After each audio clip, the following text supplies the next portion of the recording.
Now we are, we're up and running. Right, start. Fair few questions came in, so nice one on that one. I know you guys have been doing day types, profile principles, so there's been a few questions coming up on those subjects. One of the things I was going to try and get to as well is, which actually cover the questions, and then we can then start to look at, well, how do we expect today to finish off in, say, the S&P or in oil, based on where you are so far, based on the profiles as they're sort of building up. So ultimately, that's what you're trying to achieve. If you can have a good expectation within the first hour or so of what the day is going to look like at the end, well, you've then got a reasonably good expectation of where it needs to go in order to look in a certain way. Things will change as the day goes by, but you've at least then got yourself a base idea, and anything that deviates from that, you then question, well, is this really deviating, or is this not precisely adhering to your initial idea? Right, first up though, a fair few questions did come in, so I'll try and cover some of these. This is quite a niche specific question, but I will try and answer this one for you. Could you comment on the price section where the red arrow is? If I was long on the breakout to the upside, and the high on the 5th of August was higher, as that's an obvious target, would you personally hold during this consolidation and only exit once it was clear buyers weren't present to push prices higher? Or is the profile still a bit underdeveloped with that large spike? Okay, I think I get what the question is here. First up, if I'm long on the breakout here, I'm probably not holding this until the next day anyway. So that would be the first thing. I put another chart up which is slightly narrower, or slightly short time frame, so we've not got all of this. Ultimately, this is a really, really clear breakout type scenario that you have been sitting in a long standing range for the best part of a month. Nice long standing range. You break out the range here, that gives you the chance to shoot at these highs, and the move is on. This, if you remember, or if anybody does look back on it, this was the move on payrolls on the Friday the 2nd of August, and then the Iran threat on the 5th, which was then the Monday. So you were already essentially on a pretty strong day anyway. I think that was the order of how these things came. Certainly the Friday was payrolls day at least. No, in short, I wouldn't sit through all of that pullback trying to play for a move higher. Not because it's too big. Granted, it is too big, but you don't know that when it's pulling back. More for the fact that if you were watching this on that day, you had that news story about Iran and the threat of ballistic missiles. You're already in a really, really strong market to the upside. This was a perfect chance for people to take some profit.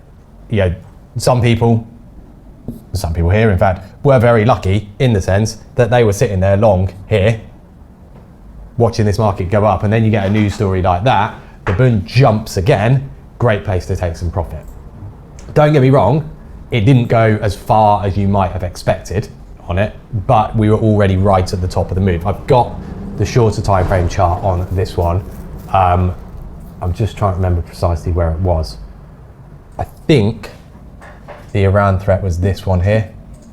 It was that spike there. So you could well have already been playing this move towards the upside anyway. This was the day after. I think the question here was on this breakout. If you were long there, which was payrolls, what would you then do about it?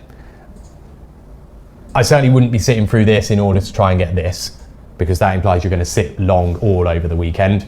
So I think it's basically just a case of looking a bit too long time frame for my liking on the trade like this.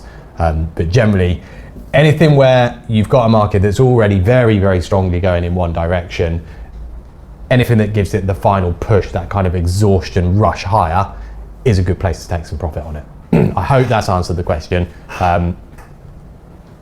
It almost seems like a question of, can you justify why you would stay in to get the bigger move the next day? If that bigger move hadn't happened the next day, I'm not so sure this would have been a question. From a profile perspective, I think there's a reasonable argument going back here that yes, you are always going to struggle to get too much continuation when you've got huge amount of balance, but ultimately at some point that's got to happen. So it's less about whether, let's say, you get, because if you're going to get a breakout and this is going to go higher, you need a bit of pullback, which is still going to leave some light volume in here, and then you get the kind of flag break and move higher like that. So that's fine. And arguably you need you could well do this by getting up here and then balancing higher up, which over the course of a longer period of time is still going to look like a very light piece of volume here.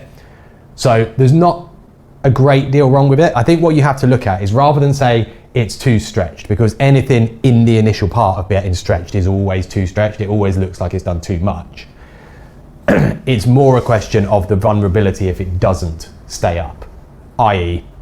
when it breaks there, it's always vulnerable to then just completely rolling over, because the attraction is back to where it's already been. If people can't establish value at higher prices, prices very quickly drop back.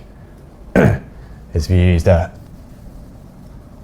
example, like if you went down to your local pub and the price of a beer has gone from £6 to £10, someone might have got there and decided, you know what, I fancy a beer, I'm going to pay 10. Very quickly, the landlord would work out not many people do pay £10 for a pint of beer, and prices won't gradually drop back down. They will just go straight back to £6, maybe £6.50, and they make a little bit. But the point is, everything looks expensive to start with.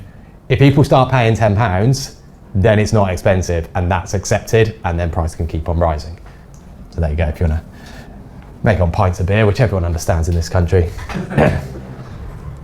That's how I'd interpret it. So no, I wouldn't see it through the pullback, but yes, if it starts to break down, I would expect the breakdown to be reasonably swift, not wildly dissimilar to what the Bund has done today, and we'll come on to that in a little bit.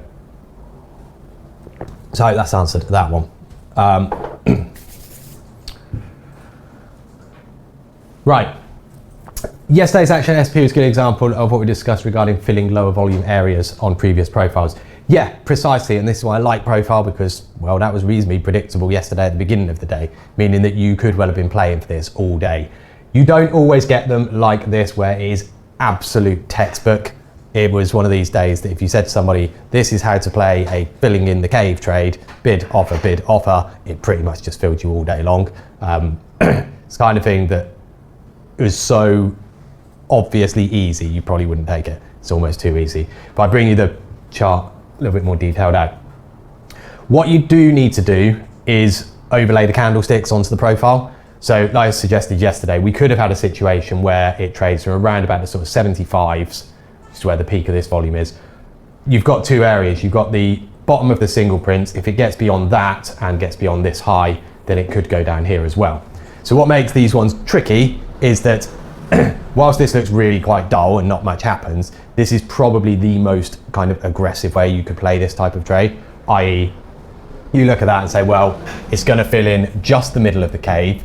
You're going to buy the first possible support, and on any bounce back, you're assuming that it doesn't get back out of the cave, and you sell the first possible resistance, which is there. So whilst it's pretty dull and you're not taking much out of it, you've got to be pretty brave to actually be buying 60 and selling 68 all day long, when it wouldn't have been a surprise for me to have seen it, say, trade to 45. I think you've got a bit of safety buying 60 on the basis that you've got this high as his high here as well, which is 58. So you could buy 60 and 58, or with a stop below there. I think that's quite fair. Selling 68 though, yes, it was a bit of a level. Yes, you're selling basically the top of the single print on the way back. Sorry, it's about 70 actually, sorry, 70, 71. That's where you're selling it. You could do it. I personally, on a trade like this, I think I find it easier to pick a side and go, well, I'm going to play it that way, and keep on buying it when it goes down here, or keep on selling it when it goes up here. I mean, that's an easier approach than trying to go both ways on it. But perfect example of it. What you're then looking for typically is, well, the following day, if you balance this area out, we don't need to spend any time here now, time to move, which is kind of what the S&P's been doing today. It's gap down at least, so you've got some movement in it on the downside, and then we have actually gone and filled the gap as well. So we'll come back to that one in a little bit. But yes, absolutely, reasonably dull, but relatively straightforward type day. I'm not going to call it easy, just straightforward. It's one of these where, as I'll probably point out with a lot of profile type stuff, the onus is on assuming it early. So what I mean by that is, if you looked at this and went, I think this is quite reasonable. If it falls, remember we were opening up here. If it falls into the low volume area, I'm going to have a go at buying the other side. If you did it the first time and it worked, it's a lot easier to do the second and third time. If you didn't and it comes down the third time, you're looking at that now going, I don't really fancy it. Realistically, I wouldn't expect the third time to work. But if you've just taken 10 ticks twice and you've got a stop of 3 ticks, you might as well do it. You're going to lose very little and you might get another 10 again. But if that's the first time you try it, and this is why you don't wait and wait and wait for confirmation. By the time you try it, you don't believe it'll work, and it's probably leaning towards not likely to work. So you're better off go for it first time on the basis of the assumptions you've already made. It will work. If that doesn't work and you lose 3 ticks, well, that's fine, because you could buy 45 and play it straight back for your 15 back. You're okay. Or you play, if you get some kind of pattern to the downside, you play it down towards 45. But whichever way you look at it, there's going to be a chance to get way more than the 3 ticks you've just lost back very quickly. So you might as well have a go the first time, rather than do nothing, wait and wait and wait, and just lose 3 ticks at the end of the day. You've achieved nothing. So yeah, great example. The other question was, how reliable is volume at the cash open? A good confirmation of a breakout given volume at the open is generally always high anyway.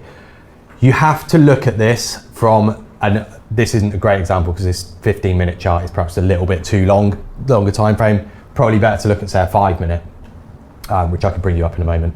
If you can get an average volume per time period indicator, that's helpful, because then you can compare volumes, or write down what the volume of each 5-minute bar is every day. If you just have a Excel spreadsheet and you just write the volume down, you could filter it to know what is a high volume bar, or higher, based on your own assumptions or your own information that you've got. I've got this which compares, I've got it on a 10 period moving average. So it compares the volume at that specific moment in time, or that specific 5 minutes, to the last 10 days, and gives you the average volume of those 10. If you have just average volume, it will always look wrong, because your average volume over this period is tiny, and then it'll always look massive at the open. So compare it to previous opens would be the best thing to do. Is it a great indicator of a breakout? I must admit, I've never really looked at this in terms of the numbers. So it might be. I don't want to say it's not. I don't want to say it is. It might be. It's reasonably fair assumption, I think, that if any day starts off with high volume, you've at least got a chance initially of some kind of directional and strong move. If it starts off very, very slow, then you start to lose that kind of expectation. If there's ever a time where people are going to get on with stuff, it's probably at the open, when everybody wants to get on with stuff. So I think it's probably a reasonable indicator. You've also, though, got to have a reason to look for a breakout. There's no point in looking for a breakout, let's say yesterday, in the middle of this cave, even if you've got loads of volume. It could well just loads of volume and get trapped in here. If you're sitting at the edge of a range and you get a really high volume first 5 minutes, great. Now you can play the breakout, play the liquidation type move. So I'd always kind of weigh it against the context of where you are. Do you really care if it's that high volume? Some days you completely don't. Some days you're quite happy. It really doesn't matter what the volume is, because we're stuck, as you were there. So compare it on an average. I'll see if I can find you. Here you go, I'll put on a 5 minute. Right, and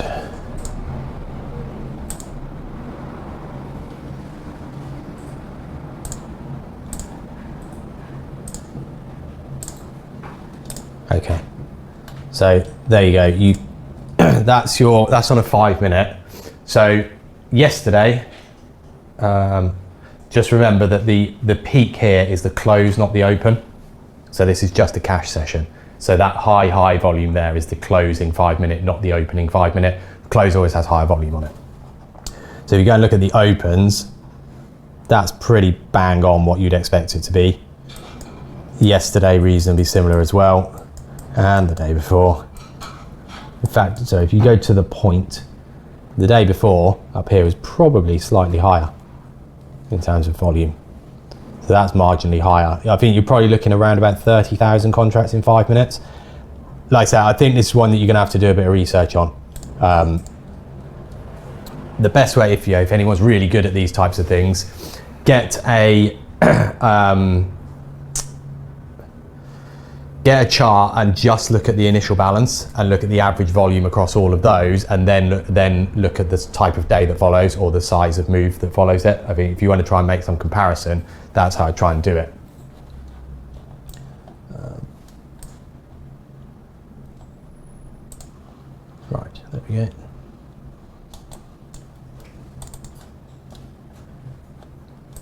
Pretty interesting start to the day now for the S&P. Right, we'll come back to that in a moment. It's an open test drive, incidentally, for the S&P. So on that basis, you'd be looking for it to get inside of yesterday's range and then sweep through it. Would be the main play that I'd be thinking about at the moment. We can come back to that. So yeah, basically it's traded down here, get here, trade straight through that. Remember, that's all traded now. We don't need to hang around. So I'd be thinking if you can get over 60, the S&P could have quite a straight line move up. Right. I think, so I'll answer this one quite briefly. I think this is a case of over analysis of stuff. So a bit of clarification on initial balance hours. This is basically regarding NASDAQ, or I think it would apply to the S&P as well. Yes, it's always going to apply to both. Yeah, at the end of the day, it's the times that the individual stocks are trading. So the NASDAQ, the S&P, the individual stocks trade from 2:30 UK or whatever time it works out, wherever you are. Data releases are an hour earlier and create big moves. Should I set the profile to include the pre-market starting at 5? If so, would I set the initial balance to 150 minutes? You'd want to set it to 180 if you're doing that. No, you wouldn't, sorry, 150, which would complete 1 hour after the cash open and include any data moves. No, I think you're trying to capture too much stuff. The problem as well with that is it may be slightly indicative when you have data. If you don't have data, it could be somewhat useless. So I think you're much better off to look at the data from the perspective of, does it create a gap and what does it do in that pre-cash session, rather than trying to factor it into something, because it's going to show up in some instances and not in others. You're better off to be consistent, and trying to capture something that doesn't happen every day is not going to be consistent. Just to illustrate this, this is a 15-minute chart with the volume, the average volume, the dark blue line. The last time you had a noticeably higher amount of volume on the US data was the 10th of September, 10th of October. So you're going 2 and a bit weeks ago. It was CPI data. I think the thing is, you don't need to factor this into your initial balance. You just need to know what's going on. That's the main way. The other thing that I would mention on that as well is, and this is my point on over analysis, don't try and be too smart about things. If everyone else is going to look at 2:30 till 3:30, look at that, because that's what everybody else is going to make their decision off. You might think that this is a better way of capturing it, but if everybody else in the world is going to see the initial balance as we see it at the moment in the S&P with a low at 37.5 and a high at, well, wherever it makes it in the next 5 minutes, that's the initial balance. You might look at it slightly differently, but you're going to be interpreting it differently to everybody else in the world, so therefore you're not going to get the move that you're after. Just stick it to the first hour of trade. You'll also find if you stick to the first hour of trade, it will adhere more to your kind of standardized profile shapes, if you will. So again, you've got a more standardized approach that you're following along with everyone else. I know, you know, your job's not to try and be generic and just follow everyone else, because if everyone did the same thing, no one would make any money. But there's a time to understand that you want to look at what everyone else does look at. That's why I'm not a big fan of things like Fibonacci's, because the way I draw it, somebody else, someone else, everyone draws it at slightly different points, so no one's looking at the same thing. Previous low is previous low, whatever the way you look at it. Right. On a similar kind of note, better understand why is it important looking at cash session versus overnight. You had an example, but I'm not sure to have understood it. Okay, the main reason that I want to look at cash session, outside of what I just suggested, is volume. Particularly when you're looking at equity markets. Equity is really, really noticeable. Bonds is noticeable. Oil is very noticeable. Gold less so. Most of the commodities is quite noticeable apart from gold, partly because gold is somewhat akin to a currency, so it doesn't trade quite the same. I think I'd look at gold profiles just full session. With most other commodities, they again have quite a distinct open and close period and a distinct jump in volume. Easiest way, if you're not sure, get a 1 minute chart up or a 5 minute chart. You will notice typically a spike of volume at each end. That's your open and that's your close. But just notice the size of the volume down here during this period versus here. It's almost unnoticeable in the overnight session. So the real action comes during this time of day. The other thing you get by looking at cash sessions is gaps. And it also, like I say, adheres to the more conventional type ideas around profile. One of them being that your initial balance typically calls the high or the low of the day. Obviously you don't know which, and so it's not exactly an easy bet to go, well, I think that's the low. I think if you want to say today that the S&P, the low is 37.5, I don't think you're likely to be that wrong. But you're not going to know whether you can say that until it breaks out of the initial balance. So I know that it's traded, and we'll find out in a few minutes, up somewhere around here, might even be higher. What are we trading?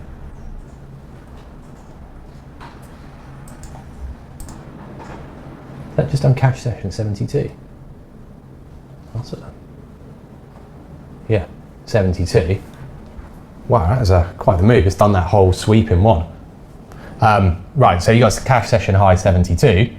This is where it's difficult. I don't think that, sorry, that's traded 37.5 from the image from since then. I don't think it's likely to break 37.5. That said, until it breaks one side or the other of the initial balance, you can't say that with too much conviction. So whilst I have my doubts, it's a long, long way away to buy it now and say, I don't think it will break 37.5. And if there's a reason that we've just been dragged back off 72, the news story or whatever, then maybe 37.5 is there. But the whole point being, cash sessions adhere to the more sort of standardized profile shapes. If you look at it from a full session, like this, then you don't quite get the same. You get an initial balance which offers you very, very little information. The day before, yesterday in the S&P, we traded higher and rolled back. Again, it doesn't really show you the same information. You certainly wouldn't have been cash session yesterday looking at this thinking, yep, that's a buy and that's a sell. That's just middle of range. So you'd ignore it. Likewise today, you wouldn't be looking at today and thinking, oh, gap down, possible reversal to fill the gap, because you can't see the gap. So I think you can often end up with a situation where it gives you more information that's not actually massively indicative of what's going on. It doesn't offer all that much. So that would be my main kind of reason for just sticking cash session. You can see the gaps, you can see the greater deal of volume. You've also got a starting point to work from. At that point where all the volume comes in and that forms your initial balance. So therefore you've got a base to work from. Otherwise you're just starting essentially in the middle of nowhere. You're starting when there's very few people trading. And really, and let's say you're looking at S&P, anyone trading the S&P at 10 o'clock at night is probably more likely just using that to track Nikkei or something like that. It will just track those markets as a way of essentially finding a likely opening point for the S&P the next day. So anything that affects the Nikkei, or then as you move into European session, the DAX, Euro, Stocks, FTSE will factor into where the S&P moves, and then it will open there. So much more interested in the cash sessions. So there you go. Right, there's a few questions on the sort of specifics of some of the stuff in the material. Volume ledge reversal example, I would be entered long at the support without waiting the pullback. Is that not correct?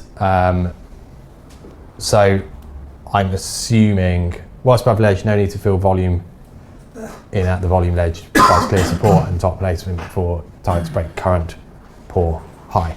Okay, yeah. So the idea here is that once you've got above this, you don't need to trade back down to it. So you can then buy above the level. So if this coincides with somewhere else, for example, these couple of lows, when you get a pullback, you don't want to wait for the ledge necessarily. You can buy slightly above the ledge and use the previous level to do so. Because this has done a ton of volume, we don't need to go back here. If there's any price that doesn't need trading, again, it's that price. We've done enough there. So yes, you can be a little bit more bold on your entry. Equally, you're not so worried about paying a little bit extra, so say buying it a tick or two above, on the basis that you've got to stop just below that ledge. The other part of this is you've got a very nice target, right? At this point, that's a really bad high. So if you've got a really bad high, your goal is to be in before it gets there. I'd prefer to be non-specific and make sure I'm in, even if I pay 2 or 3 ticks higher at a previous level rather than on the ledge, than I would to miss out on that. By the time it breaks this bad high, you're 30 ticks on side. the onus is on being in the trade as opposed to being in absolute perfect on this. You're thinking it's not going to go back there. The previous lows were here, whereas the ledge was formed here. I think you're quite happy to, yeah, I'll go with that. Get in there and play for those highs. So I hope that makes a bit of sense, but that's how I would try and sort of think about that one. I used that one as an example because I remember trading it. So a lot of the examples I kind of use because I can remember actually doing those trades and the sort of thinking behind it. The other thing on it as well is if you're playing for a break of a ledge like that or a break of a bad high, make a decision beforehand as to what you're going to do here when it breaks. Is your objective break and give it up and just go, well, it's done what I think it needs to do? Or are you going to use this as a kind of stepping stone to then attempt the next highs?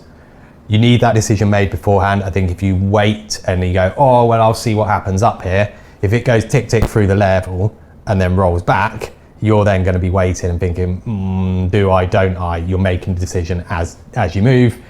You're then running the risk that you hesitate, it's then trading down here, and now you don't know whether to stay in and go, no, it's definitely going to go, because you don't want to take the trade off there because you're giving up 10 ticks, versus the risk that it then rolls all the way back down there. So make sure you've got that plan beforehand. You see it in two ways with traders. You see a lot of people who will go for the get in somewhere down here, pretty much get all of it out as soon as it breaks the level, and the objective is it almost hit the level and they'll start getting out on the basis that, well, to break it is going to go through them, but that's the first point to start to get out, and it's just, that's the job done. Basically playing on the idea that you can't be sure of what it's going to do after it's hit that, so just give it up. You've got your 30 ticks, be happy. You then get the opposite, where people play on the basis that if that's a bad high, you're going to get people with their stops just above that, it's going to rush higher. So you'll then get the other side of people possibly not so much in from down here, but even if they are, then adding and buying it into the high. So you get half the people actually reduce their position, whilst the other half buy it into their high. So they essentially just trade with each other. Again, I don't think there's a right or wrong as long as you've got a plan as to which you're going to do beforehand. The people buying it for the break and jump have to give up quickly if it doesn't do that. The people giving it up as soon as it gets there, have to accept that it might jump and keep going, and you're not going to be part of that.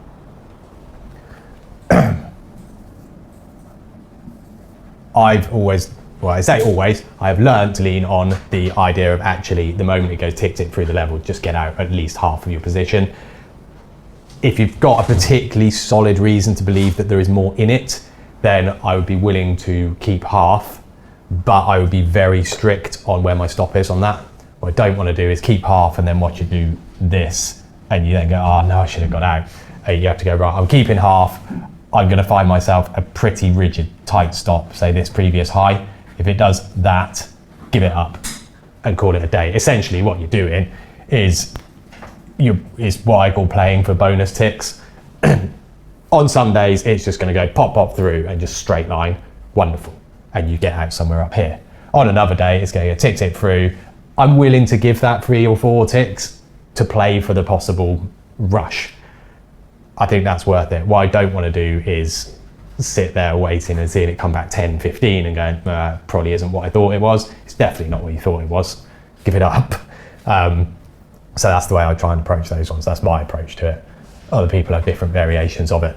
There's just been a few too many where it's got to the ledge. I've gone, yeah, go on, hit some more. And you hit it and it literally goes tick, tick, tick, tick. And you know, they're just giving up 3 ticks there on double the size now, and so it feels like it takes a lot off you. It doesn't really, but it feels like it. And also there's that psychological aspect that you're just immediately being told you're wrong after sitting there possibly for half an hour waiting to be right. So it kind of takes away, maybe it's an ego thing, it makes you feel wrong.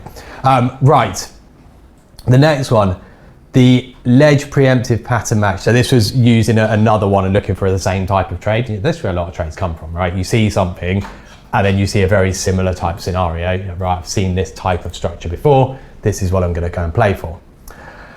Which is a clue that would suggest that it won't be a breakdown at the bad lows, rather that it will reverse. So yeah, I get this. The question of why why is it not going to go down rather than it go up? Quite simply, there isn't a clue to it. The point here is can you play for it? So at the open, so there's your open, so you're opening here. At that open, I don't have a way of playing for either apart from just punting which one I think it's going to be.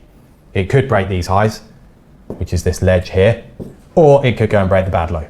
It could do either of those, and I don't know which. I don't need to know which either, because unless I can play for it, it really doesn't matter which one it is. So I think the only way that you can play for the low is you basically see the open there and say to yourself, right, I'm going to sell the open, stop inside the IB and play for the break of the low. Personally, I think you're getting into the realms of, I don't go as far as it's just outright punting, because the payout's probably going to be quite good if it goes versus a reasonably small target, but there's nothing that really says it's likely. The clue on the upside, it's less a clue. So I always think don't look for clues. The market's not going to tell you what it's going to do, but it is going to allow you into a trade to achieve something, if you see what I mean. I'll explain what I mean actually. There's your ledge. You've opened and tried to go down and not. So there's, if you will, a first clue. The fact that it didn't go down and has now gone up is a pretty solid sign that this market probably doesn't want to go down. It had the chance, it was right there, and it didn't do it. Then it gives you this sort of little flag structure. The way I'm looking at that is I'm not looking for clues as to which way it's necessarily going to go. I'm looking at it from the point of view that if we've got a little flag there, I've got a very clear target and I've got decent reason to believe it will go there on the basis that that's not a good high. It's a ledge. I don't think it would stop if it gets there. That seems like a sensible trade to then take on. So what it does is it enhances the value of the flag more so than anything else. You buy the break of the flag, you play it for those poor highs. If it gets above it, because this is done, and I'll talk about this with the Bund today, because this is done on no volume at all, that move there, you don't expect that to offer very much resistance when it gets there either. So this is one where you could then play the flag break for the break of the high, and this is the kind of one where you go, right, if it pops straight over it, I'm just going to put my stop just below the level and leave it and let it go.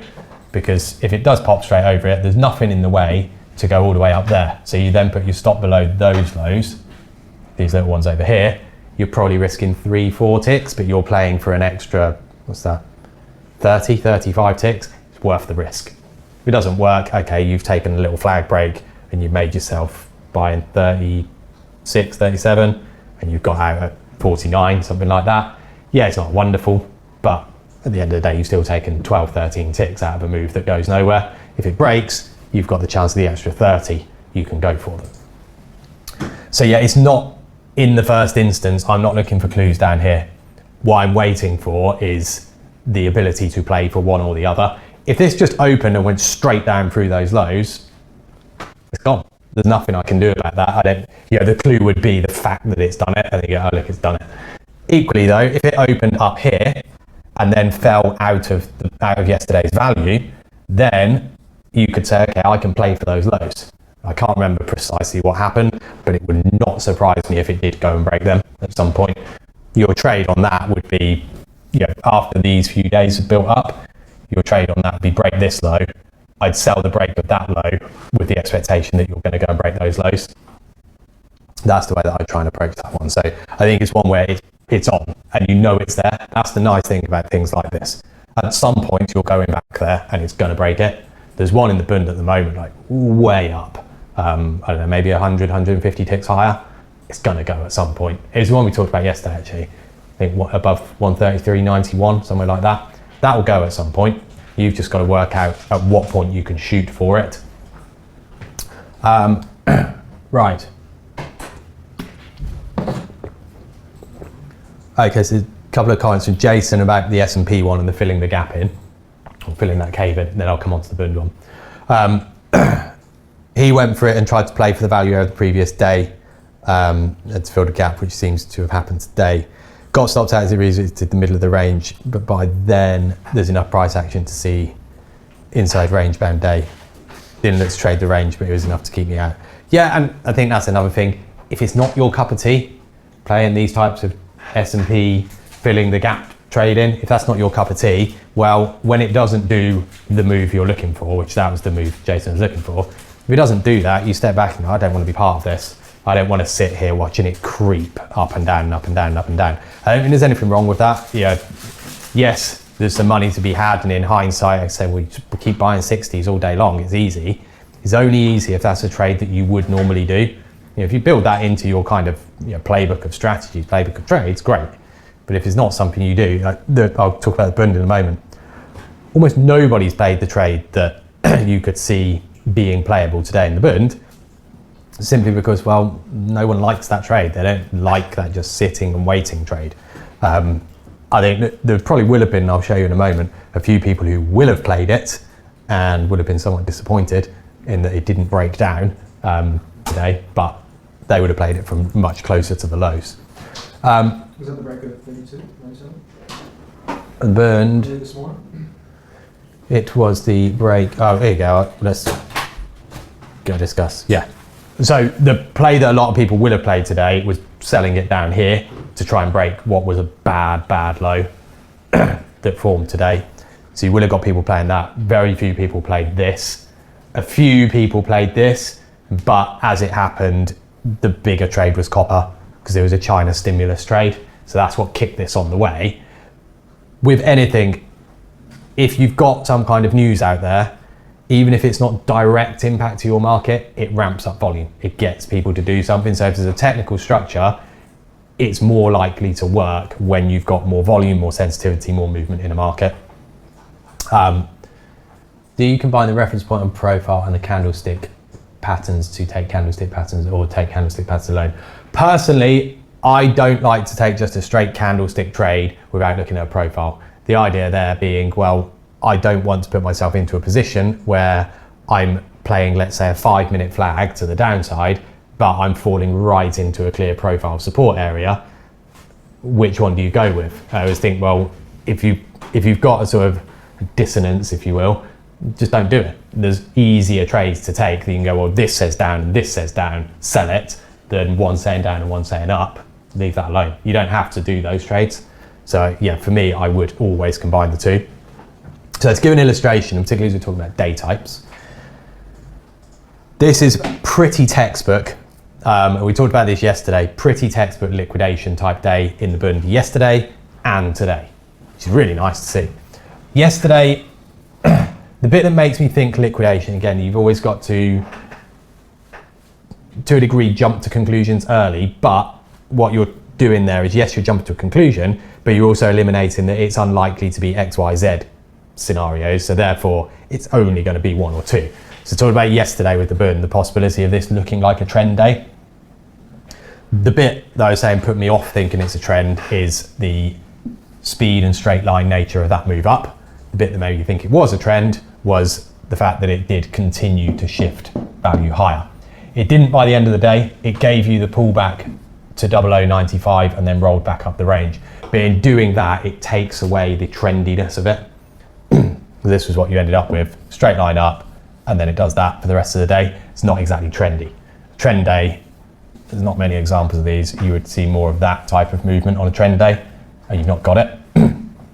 So you can look at yesterday and go, okay, it was a continuation day. A liquidation day. On that basis, and I'll send over the profile summaries at the end of the session. On that basis, my thoughts the next day as a base scenario are, assuming you open inside value, which we do, either you break the high and you can get a kind of trend on type move.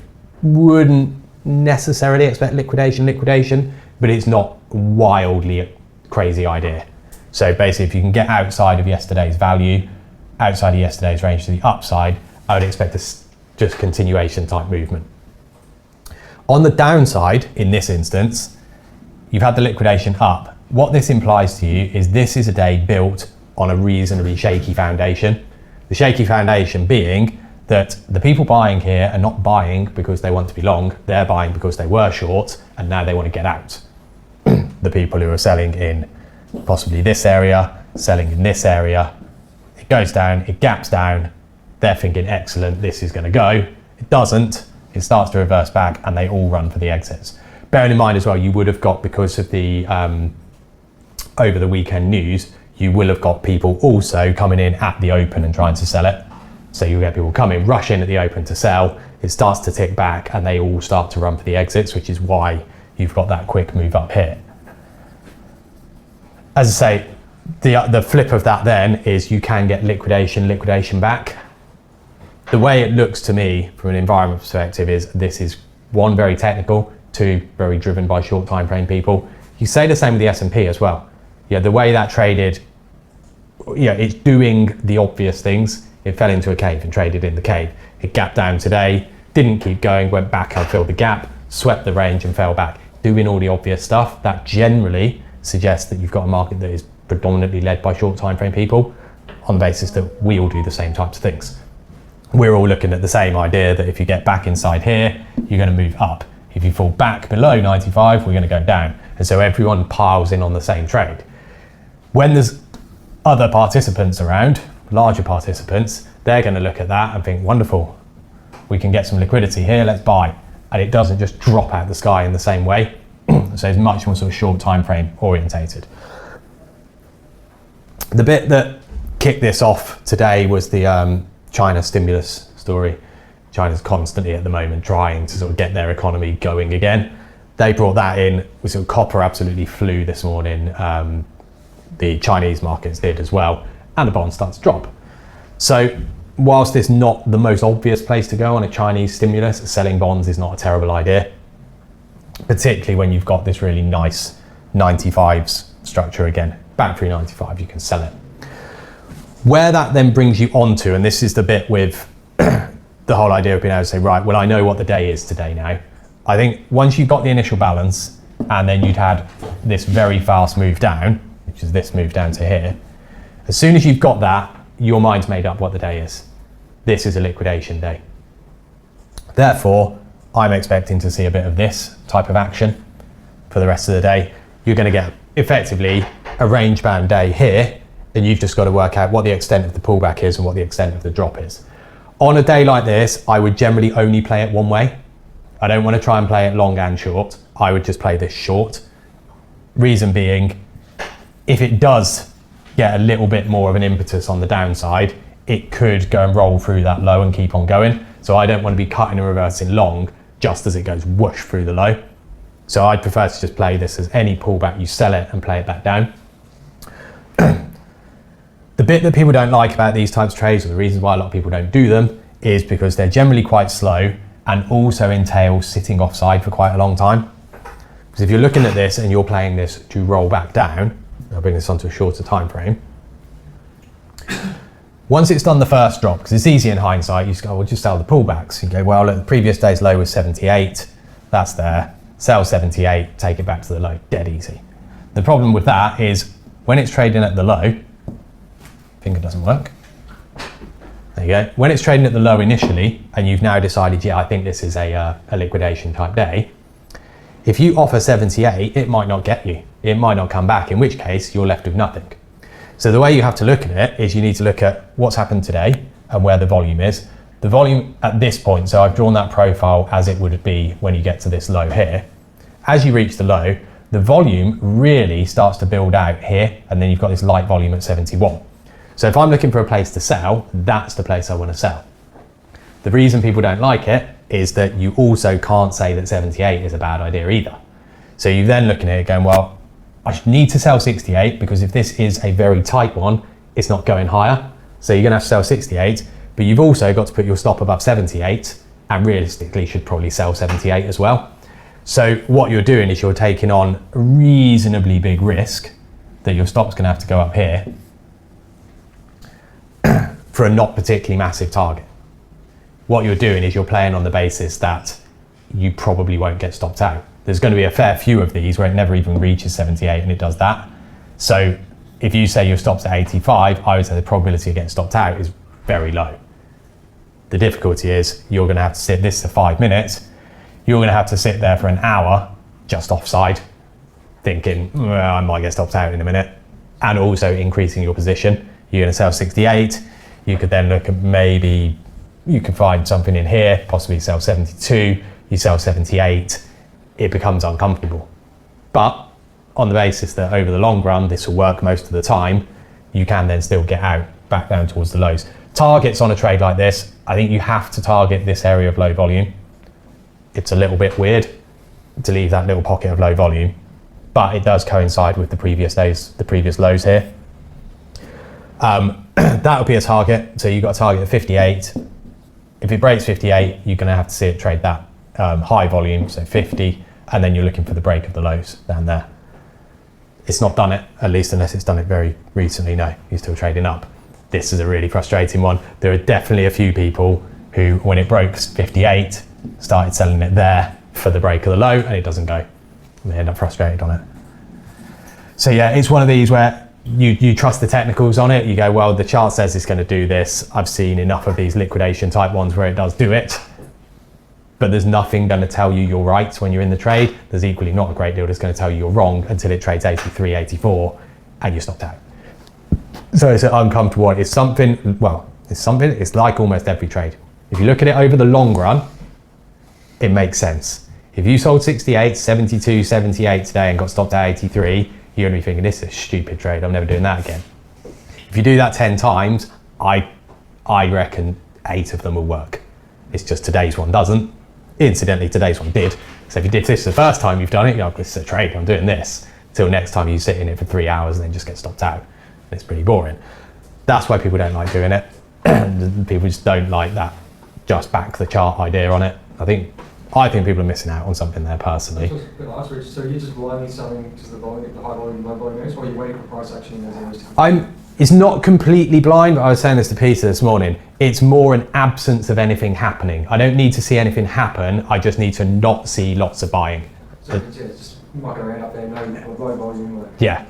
If it just gets there and floats around and doesn't do anything, that's good enough. It's an absence of stuff, which I think is another thing that makes people uncomfortable because you're not really selling for any reason apart from, well, there's not those people there. As long as there's no buyers, it's not going to go up. So. And momentum's down, so it's a high probability it's going to go. Well, I'm gonna say that's reasonably high probability, more based on the profile shape. You stay with momentum. Yeah, and just generally anything that puts in a very quick early move, like straight line. So when I say quick, I don't always mean speed quick, just straight line. There are no pullbacks in that. It's a strong initiative. Yeah, well, it's liquidation in my view. And so the way to try and think about that, if this is a liquidation move, right? Low volume? Volume doesn't really matter. I'd actually expect the volume to be quite high on a liquidation. Lots of volume, concentrated, straight line. What it does suggest though is there's a load of people who've sold because they were long yesterday. The people who bought the move up yesterday and went, yeah, this is it, we're going higher. They all rush for the exits. What you've then got to think is for somebody who wants to sell this, who didn't sell it up here and has now just seen this drop in a reasonably straight line, 70 ticks, how much do you really want to sell this down here?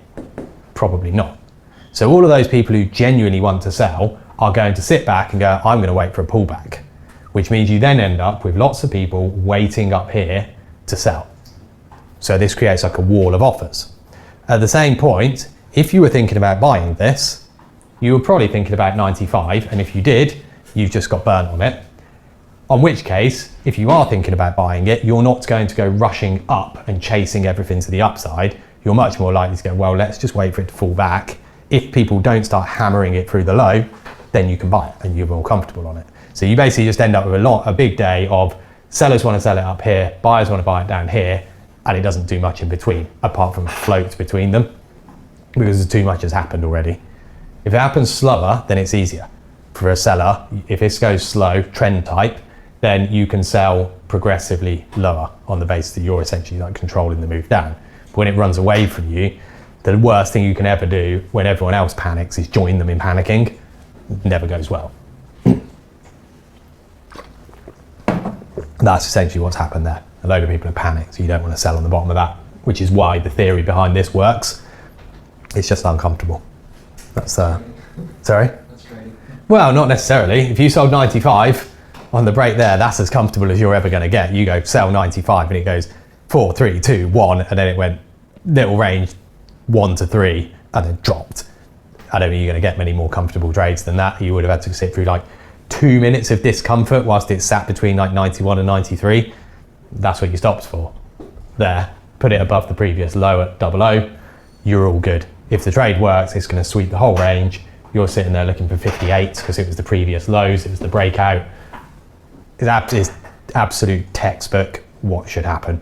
You sell 95, you reverse that move because all of the people buying in here are buying because they didn't get the move down they wanted, and now they're all finding out that buying it up here wasn't a good idea, and they all run for the exits again. It's about as clean a move as you're going to get.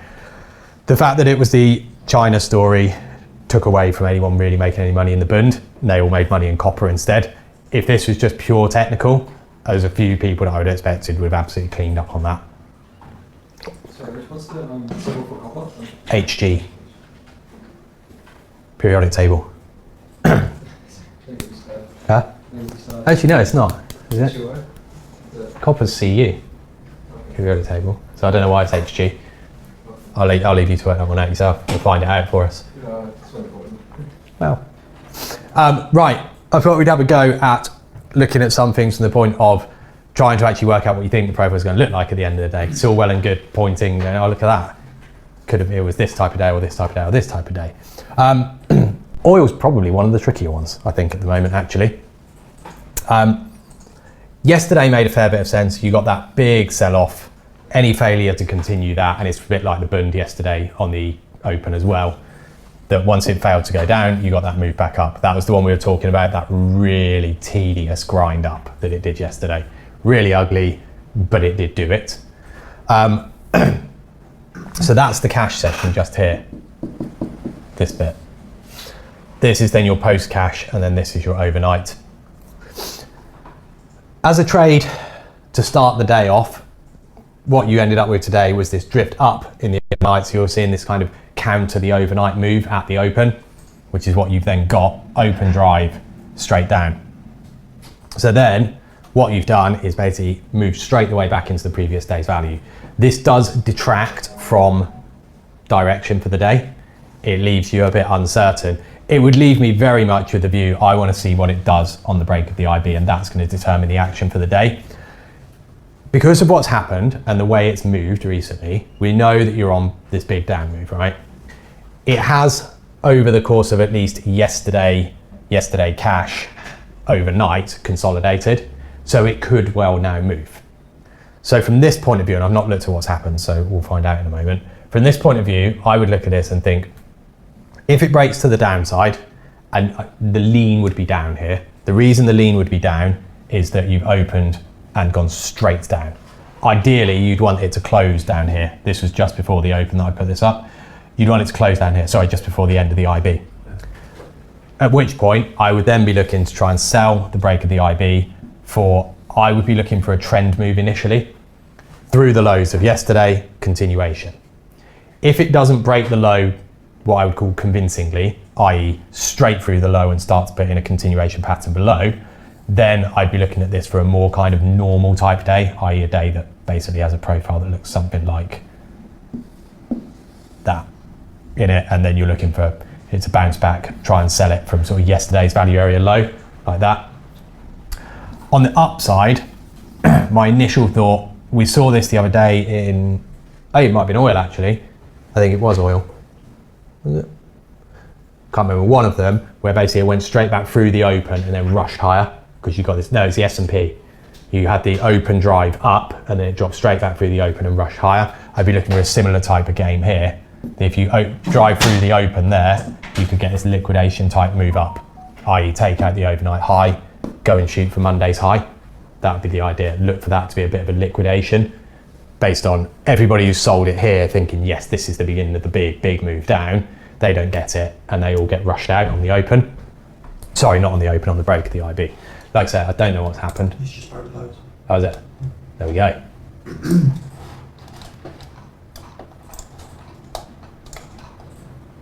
So there you go, there's the break of the low. It's taken its time, hasn't it? But now you've broken the low. This for me would be then where you could go, well, you're through that overnight low, you've got a little pocket of low volume. If it's gonna go, this is the one where you could say, well, you stop. If you go back to the IB is 34, if you're going just straight for the break, then your stop could be 25. So you've got to make that decision as to which one you want to go for. But you have got an open drive initial balance. It has consolidated and then broken. It's now just a case of whether we can actually get that continuation move. This is that point that I was making on, if you're going to play for this to be a move down, you've got to assume it's a trend move. If it fails to trend, and if this turns into a bit of a reversal pattern, granted it's only a few minutes after it's broken, if it does do that, then you're assuming that we're going to trade back up to here, and you're just going to spend the rest of the day trading this lower portion of the range. I think it'd be reasonably fair now to assume that the high of the day is in for oil, that you're not going back through there on a cash session perspective. Barring any news, you've always got a caveat with that. If Iran comes out and says, yeah, we are going to go and bomb Israel now, oil's going straight back, and it's straight back through the gap. But that doesn't matter. If you're short at 12, it doesn't matter. Buy 50s, take your loss and get long at 50 because it's going 200 ticks, 300, 400. If that doesn't happen, then I think you're reasonably comfortable to say that that's the high of the day. Obviously, that's not massively practical. It's a 100 tick stop if you're wrong, and there's no real reason to say that it has to go much further than the low that it's already got to. So this is the problem with statistics. Statistically, I think there's a low chance of it breaking the high. Does that mean you're going to get anything for selling it here? No, this could be it, and it's going to do nothing more, and it's just going to do this for the rest of the day, in which case by the end of the day, if you're lucky, it'll be here and you get out for a winner, or you're unlucky and it's here and you're going, well, it's a 20 tick loser. But yeah, I think you got to look at that. I think the move is on now. Then it's back to, I think the level I got to the downside 66.46 was my next big level. And then beyond that, 65.38, I think, from memory.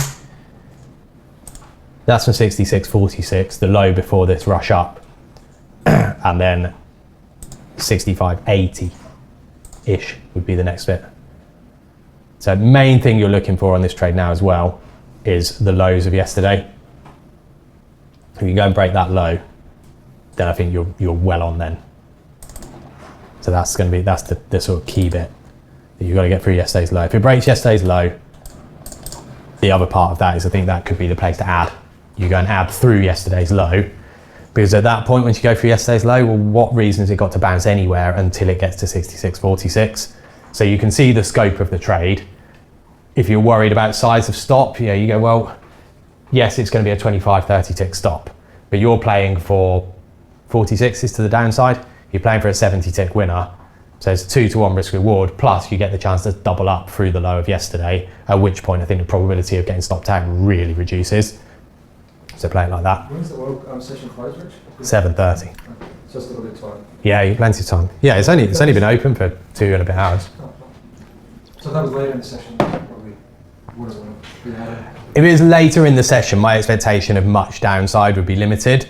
I probably wouldn't go piling in through the low of yesterday, but I'd still expect a little bit of an acceleration. But what it would do is it would make me more keen to give up.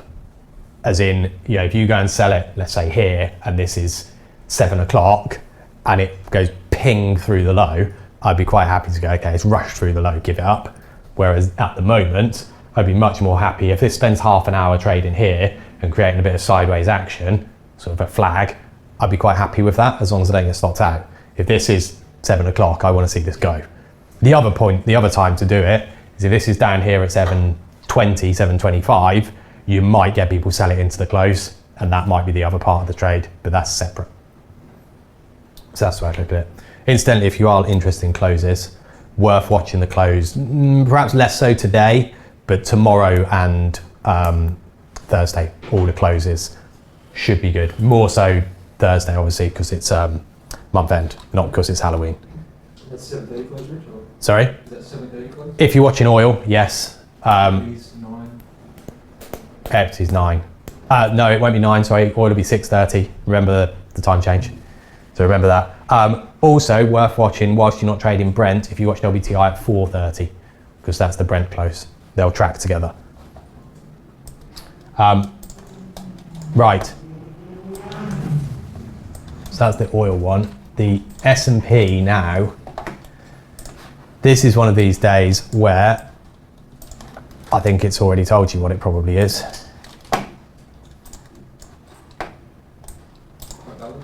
Sorry? Well, that is a pretty hefty initial balance in my view. Therefore, much of the day's range has been done. It could extend, it could double the initial balance. I'd be quite surprised. Yeah, if it doubles the initial balance, it's basically just the mirror image of 2 days ago, Friday. I don't think there's much to make you think that. In terms of directional bias, the fact that you've opened, tested down, drive up, and you're probably leaning towards bias towards the upside. So therefore, I would expect the initial balance to break the top. I'd be absolutely shocked if you don't break the high today. Again, barring any news. Your protection on that, or the point where I might say that I'm less shocked, is if you get below 53. If you get through this single print, this low volume, it's had 2 attempts on the C and the D print to do it and not done it, which is also, remember, that area there. If it can't get through that, then it's going to break the high. It's just a case of when it does it. The thing you've got to remember now is because it's done such a large initial balance, if you do play the break of the high, don't expect this to be a move that goes miles and miles and miles. I'd be looking at that, break the high. If you play the breakout, I'd be looking at 80. Go and test yesterday's high, previous value area high. That would be good enough for me, just on the basis that it's not likely now to trend. Yeah, if it was going to trend, it should have done it, and it's not. So on that basis, I think you have to go, well, anywhere back down here. It's almost the case if you're now playing the same trade that you were playing yesterday, buying this area again and playing it up, and it's just the same game again. It's just a case that you've now got this initial move. Probably the best trade of the day, if you were in the S&P here, is that's your overnight range. And this is also the reason that I distinguish between the two. You've got an overnight range, which, so I squeeze that one up. Oops. You've got an overnight range. This is the previous cash here. Drifts lower. So this again is that reverse the positioning trade. Drifts lower, get back through the open, and you can then play for the gap close. Now granted, that is a small gap close. You're buying 52 to play for 60. So you're not looking for that much. But what you are doing is you're then playing it on the basis that, well, it won't go down. You can now play it back up. The other approach to it is you buy it when it re-enters the overnight range, which is the other way of doing it. And that's another reason I like those overnight ranges. Yeah, like oil at the moment, that breakdown, the selling at say 15s, 18s is selling the overnight low, not the initial balance low. So I think they're useful references. I don't know if I've seen this right. I just mentioned that 57s I feel wasn't auctioned properly. It kind of traded a lot of volume and just went. It didn't really. Here? Yeah, I think it's 57. So that's 54 where you've got the light volume. Well, something I just seen on the price ladder. It might have done just now, because obviously this volume built up here is built up over the other times that it's been here. But yeah, something like that is perfect. You know, you want to see it trade 57, does very little, and then pings off it. Yeah, that's what you want to see if you're going to try and buy it. Play to the downside, play for the breakthrough that or? No, I wouldn't. I don't see any value in playing down here. So if you sell 57, 58, it could very easily bounce at 54. So that would be my kind of view on it. So ask yourself, well, where would you want to buy it? So trade the extreme and then target 57, like maybe sell the higher range of the sort of... Well, yeah, you've got two choices. You can either try and sell it from the top or sell a failure to get out of the IB and roll back down, or you can try and buy it from down here and play it up. I prefer to buy it and play up because the market's already shown you it doesn't want to go down. So play it up, assume that it's probably not going to go crazy high through here. You can almost buy 57s and get out anything above the high, 73. We could use that as a reference. We could consolidate and hold higher above that the other one, yeah. What, above here? Above the 57s. Yeah, exactly. So you just keep buying this and playing it up, buy it and play it up. That would be the way I'd assume that. I think the S&P rest of the day now, probably, it might fill this, but wouldn't be shocked if it didn't.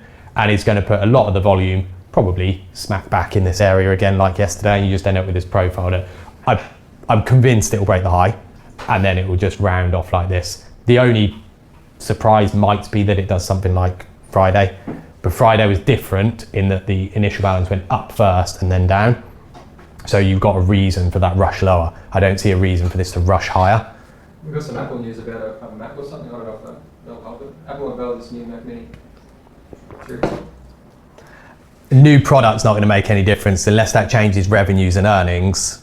It doesn't really change anything. Apple unveiling new products, you know it's coming. Normal, can it really? Yeah. No. Yeah. So no, I don't think so, unless, well, you'll only find that out when you get Apple earnings. The other thing with S&P, it's much more a NASDAQ trade if you're going to do it, is Apple is a far smaller proportion of the S&P than it is of the NASDAQ, for obvious reasons. There's 500 companies, the S&P 100 in NASDAQ. NASDAQ tech? Yes, well, NASDAQ is tech. Predominantly, it's not all tech. Starbucks isn't tech, but it's in the NASDAQ. NASDAQ's, for anyone who didn't know, NASDAQ is just a place that you can trade. It's like the London Stock Exchange, New York Stock Exchange. So it's a place you can trade. NASDAQ index is effectively for want of a better word, it's made up in the sense that someone goes, right. Yeah, because there is no index in a sense. It's just a way of gauging the performance of a number of companies over time. So the NASDAQ is the 100 largest tech-based companies. There goes your oil. Yeah. And the NASDAQ looks like it's going to go down too. Could that be it? If the NASDAQ breaks and S&P fails to get above the 68, can you play that as like a divergence? You could, if that's a strategy you want to approach, yeah. Personally, I think I'd just play one market for what it is. But if you want to play NASDAQ and S&P as a one against the other, or if a lot of the way you trade is based on the movement of one over another, or the relationship between the two, yes. For example, if the NASDAQ's trading the equivalent of down here when the S&P trades its high, I would not think that the S&P is going to break and keep going. I wouldn't be surprised if it breaks, but I'd be much more comfortable to play a reversal. If the NASDAQ's through its highs and the S&P gets here, there's no way I'm playing a reversal on it. That's the way I'd look at that. But yeah, everything feels like it's got a lot more technical the last couple of days, which is nice. Sorry? I never really focused on the charts today, I'm really crazy. No, but yeah, everything's become much more technical. So if you are having to go at cut and reverse stuff, it seems to go somewhere. It either works or it doesn't, and you can change your mind on it. So there we go. Well, we'll see come tomorrow what the S&P's done. At least I've called my view on it now. So we won't have to Harry hindsight it tomorrow and go, oh yeah, look at that. Sorry? It'll be tomorrow, I'll Harry.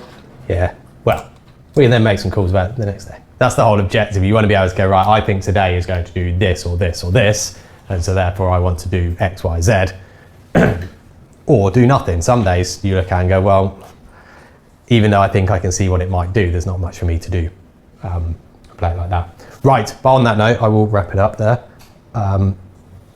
Tomorrow there's going to be a bit on profile strategies, so sort of specific profile orientated strategies, opening plays, initial balance plays, stuff like that. So we'll go and have a look at any of those. If anyone sees anything that they're like, oh, that looks like something that they've been looking at, let me know and we can go and cover those as well. See you all tomorrow.